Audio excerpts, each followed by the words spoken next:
Alright guys, Sean here, and today we are going to talk about Black Clover chapter 224. The chapter was amazing guys, so you guys should read it before watching this video. So in order for us to talk about the chapter, we have to really concentrate on the ending part of the chapter because there might be some translation errors there, but we actually have to begin with what we know. So we ended up last chapter with details on curse magic, and possibly they revealed that the Agrippa household were the ones who summoned Megicula into the world of the living. Now with the curse magic detected in the Heart Kingdom, it was clear that the Heart Kingdom was going to be the next destination. But what struck me was that Yami is not going. But if you look at the situation at hand right now, you'd see that it would be really difficult for a Magic Knight captain level character to get into the Heart Kingdom without getting noticed. Now that notwithstanding, I still thought Yami was going to go because they needed someone who was strong enough. But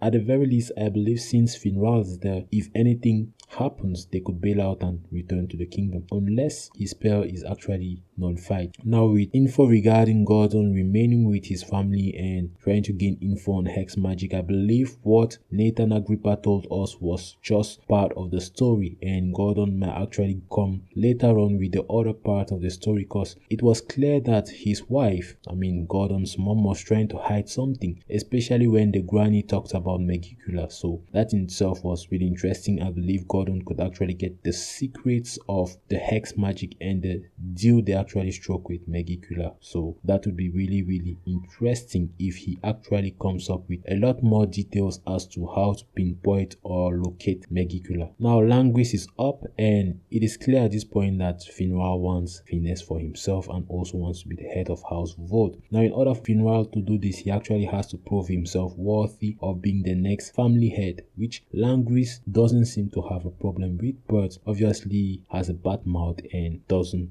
like expressing himself really, politely, I would say. But to an extent, I would say that he already has someone who, cares about him, and Finral quickly pointed that out. But cool thing is, most if not all of the members of the Golden Dawn have awakened, which is quite good for the kingdom because they are actually very important characters, not only skill wise but also serve as a means of dissuasion and also would help calm things down, especially after the destruction of the kingdom. So the most important part of the chapter was the end. Now we get information that Mimosa and Kirsch studied abroad when she was 13 years old, and that was quite funny because never would I have imagined that Mimosa and Kirsch would study abroad, but she actually uses this as a means to dissuade the Heart Kingdom into letting them come in as transfer students. Now what was strange about this part was the manner in which they actually got into the Heart Kingdom. We already knew that the Heart Kingdom was a very cautious kingdom, but it seems you actually need permission to get into the kingdom, which is understandable. But then there seems to be a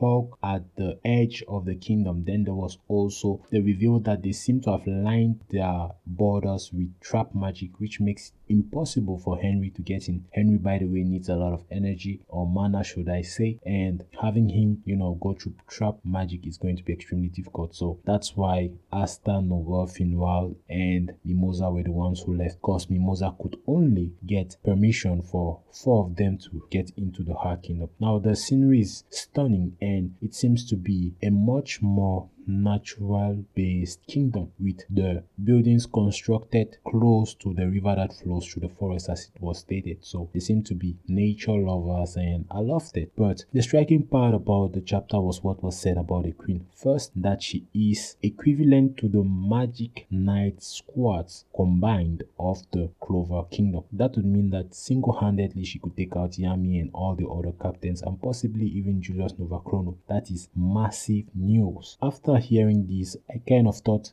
that the Clover Kingdom and the Diamond Kingdom might be the weaker of the 4 kingdoms, because if only the queen is already equivalent to the military might of the Clover Kingdom, then what's next? We are not talking about their captains, who might also be revealed at some point. So that was really interesting, and what Mimosa adds to that is that she is omniscient, which means that she could actually be everywhere and sees everything. Now when we see the queen, it is clear that she is overpowered and possibly has Undine, which is the water spirit. That in itself was quite amazing, but she doesn't end there. And the chapter was really hyped because she now wants to gain control over the demonic powers of Asta, and that is really insane, guys. That would mean that possibly Asta could get abducted at any point. Mind you, I'm not saying Asta is weak, but he's in a foreign country and cannot create, or should I say cause disturbances, because it might turn out or lead to international problems. I believe that's also one of the reasons why Yami did not come, because you know he's a very emotional guy, especially when it comes to his Magic Knight squad members. So I really wish that Asta doesn't get abducted, but won't be surprised. And obviously, since he can't fight or defend himself in another country, that would prove really difficult. So as far as I'm concerned, I'll really wait for the official translations to get what Mimosa said there. But if the official translations confirm this statement, then that would mean that the Clover Kingdom and the Diamond Kingdom are possibly the de facto weaker of the two kingdoms. So yeah, that's basically my analysis of the chapter. Having a queen who has possibly Undine